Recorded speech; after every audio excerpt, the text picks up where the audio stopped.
Party rock. Let's do this, people. It's Talk Comics to Me time. I'm Champenstein. I'm Heather. We're going to do this real fast because this is our last week's books. I don't know what week it is. It was like the second. Yeah, something like that. It's been a minute. Yeah. Okay, so here we go. My first book is Legion of X, number 6. This one actually did come out a few weeks ago, but I just picked it up last week.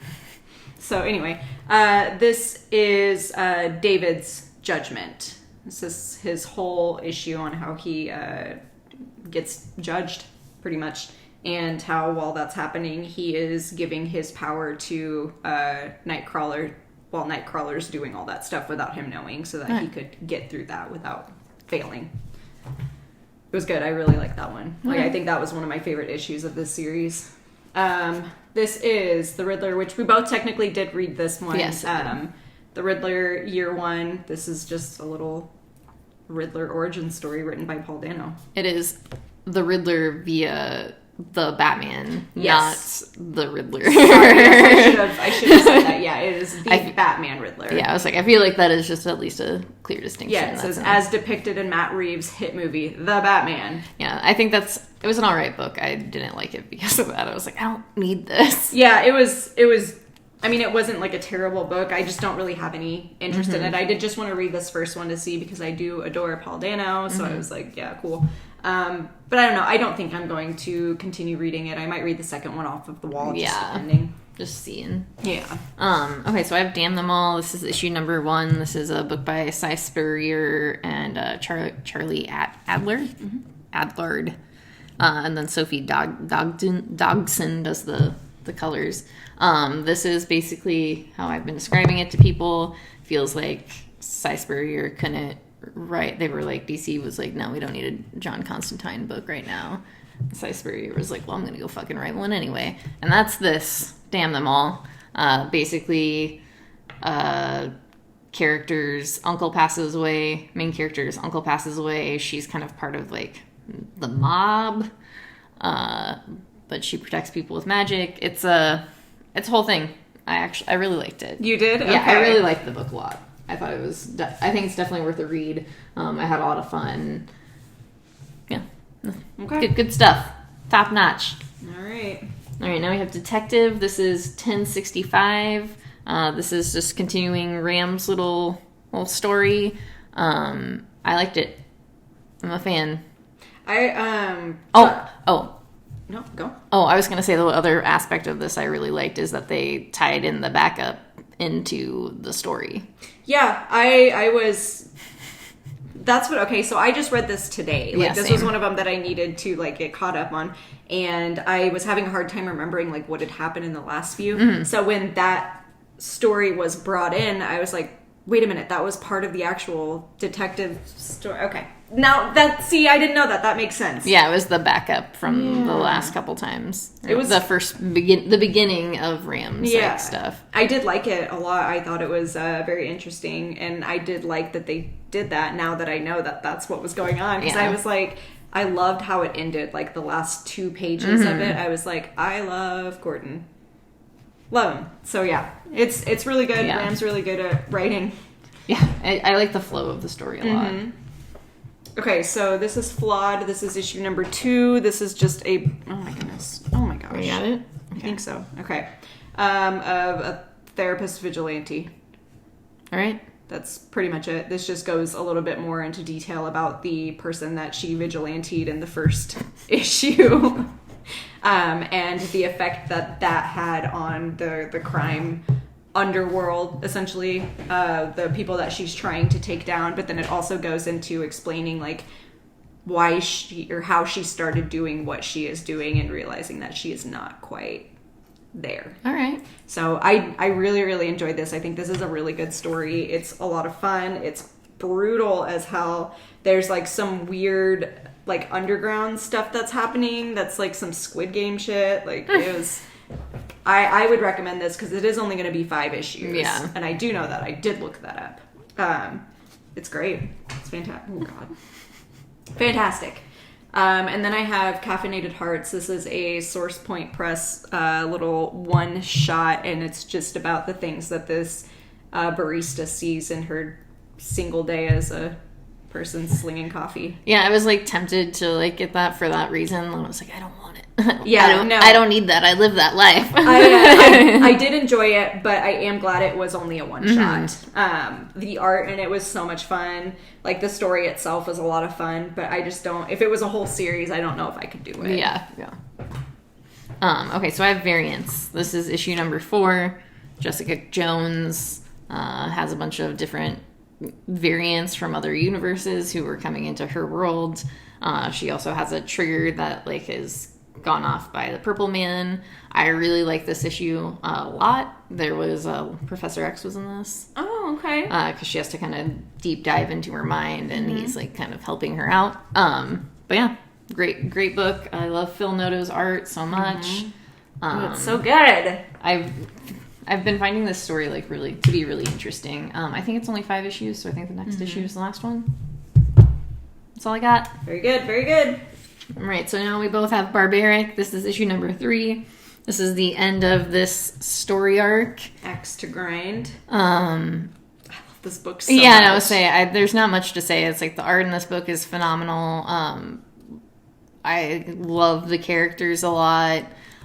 In this one, I was very pissed off at Owen for just being a fucking dumb barbarian. Yeah, being who he is. This, I was trying to tell someone at work, I can't remember, like my favorite thing about and it's this page. Yeah, that page is so awesome. Of Steel. Like, Steel is a character that was introduced in this chapter, these 3 issues, this arc, there we go, this story arc. But I think Steel is actually like my favorite character in this. Really like good. He's so good. But yeah, this is just the end of them searching for Galahad. What is his name? I don't even want to try that one. No, I don't either. But it's them searching for the guy that Owen has pretty much been searching for his, I don't want to say entire life, but close enough. Yeah. And the battle that ensues because of that. And there's loss, and there is just a lot of fighting. So, Top-notch book. Gladius. Yes. And I do really enjoy that there's going to be a next story arc. It says all new arc, same old X. Yeah. Hell to pay. So I'm very excited. I love when they bring out new stories. So this is Sins of the Black Flamingo. This is issue number 5. This wraps up this fun little story.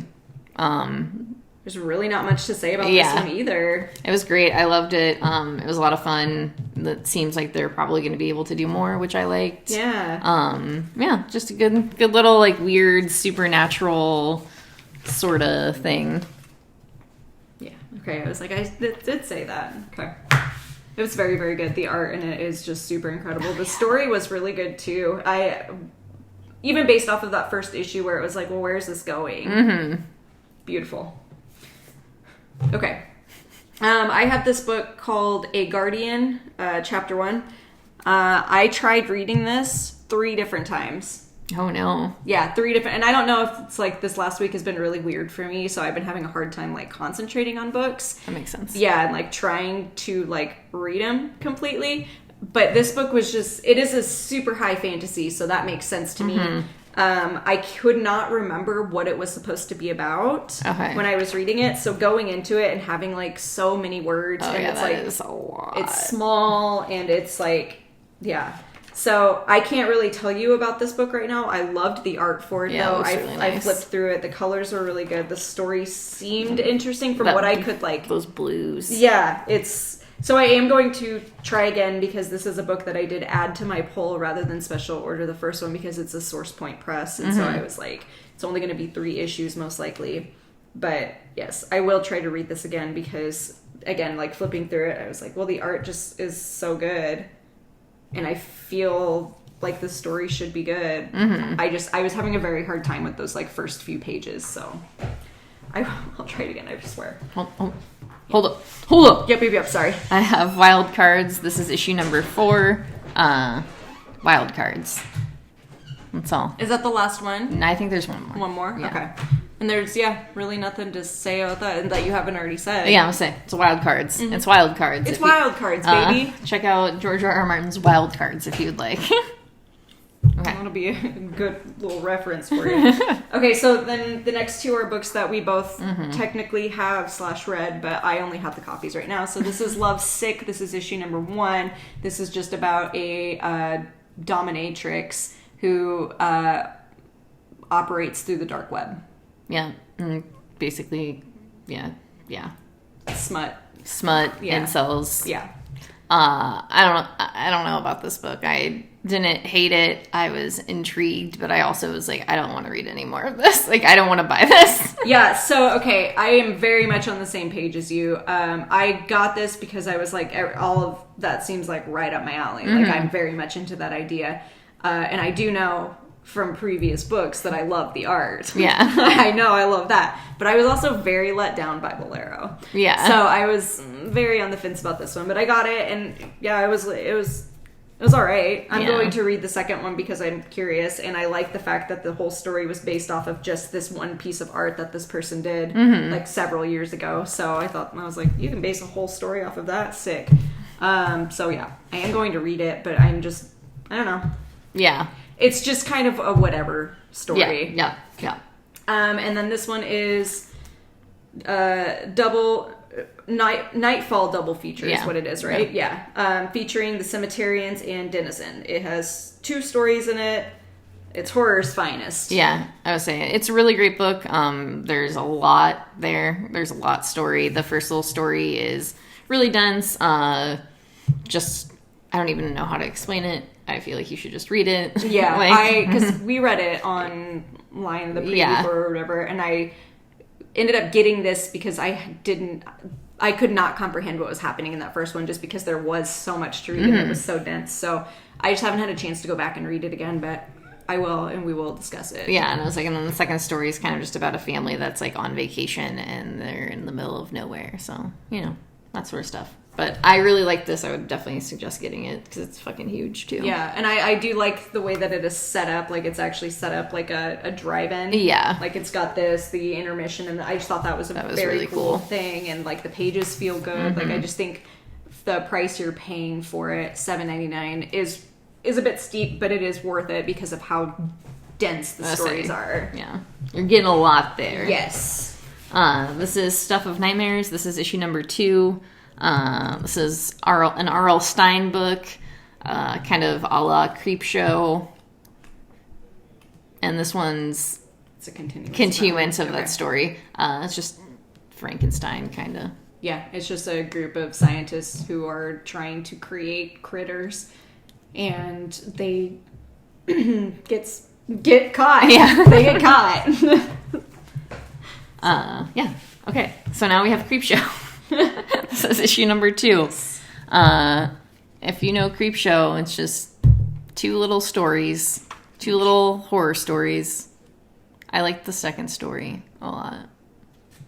Yeah, I'm trying to remember, like, what... Okay, yeah. It was just like a comic book artist. Yep, no, the second one was really good.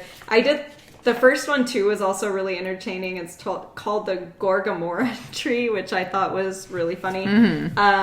But yeah, I mean, if you're fans of Creepshow at all, like, I think it's worth it. Yeah, definitely.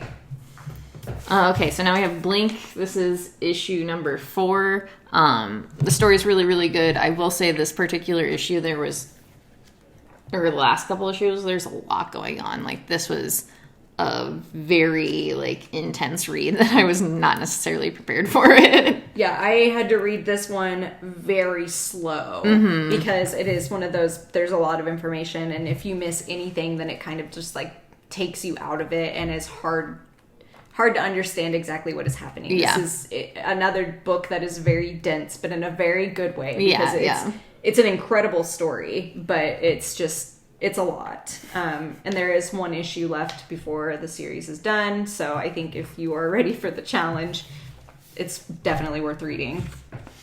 It's a really good book. It's scary. Next we have House of Slaughter. This is issue number 10. This wraps up this story arc with Edwin. I really like this. I know that there are people who haven't been really enjoying the House of Slaughter issues, and I understand because they're a little bit, like, slower going. But personally, I really liked this story arc a lot. I did too. I enjoyed this one quite a bit. I liked Edwin as a character a lot. I thought he was just a very well-written character. His personality and stuff was really good. I think it's just so different from like all of the rest of Something is Killing the Children and like the other like house, like even the first story arc of House of Slaughter. So I think that was like more of it than anything. Okay. Are you ready? Yes. So then we have Axe Judgment Day. This is issue number 6. This just wraps it all up. Wraps up the judgment. Completely. It's how they defeat the progenitor. Yeah. Or whatever you want to call it. It was alright. Yeah, I didn't hate this series at all. Like, I thought it was very interesting. I think that they did more for it than they needed to. Like, all of the tie-ins and stuff, like, I get why they did it that way, but it's like I was saying with, like, the one-shots. They just weren't really necessary. Yeah, like, not at all. I do understand, like, why they did them, but, like, the characters that they chose just didn't really make sense in terms of, like, the story overall. Except for the Star Fox one. Yeah, the which, Star Fox. I was gonna say, which I But will... you could have, like, wrapped that into this story, too. Exactly, and would yeah. have been fine. But yeah, it was written really well, like especially in the main series of Judgment Day, like the narrations and stuff, and each one of the people that they chose to like point out and follow and stuff. I think they did that really well. This page broke me, a little bit. It was, Again, I did enjoy it. I thought it was way more than they needed to for this particular series, but I also understand why they did as much as they did, considering the content. All right. That's it. That's all I got. That's all we've got. We did it quick like we said we would. Not even 20 minutes. Yeah. So go support your local libraries, support your local comic book shops, buy some comic books, take care of your friends, do good things. So that's it. That's all I got. That's it. We'll see you on the flippity flip.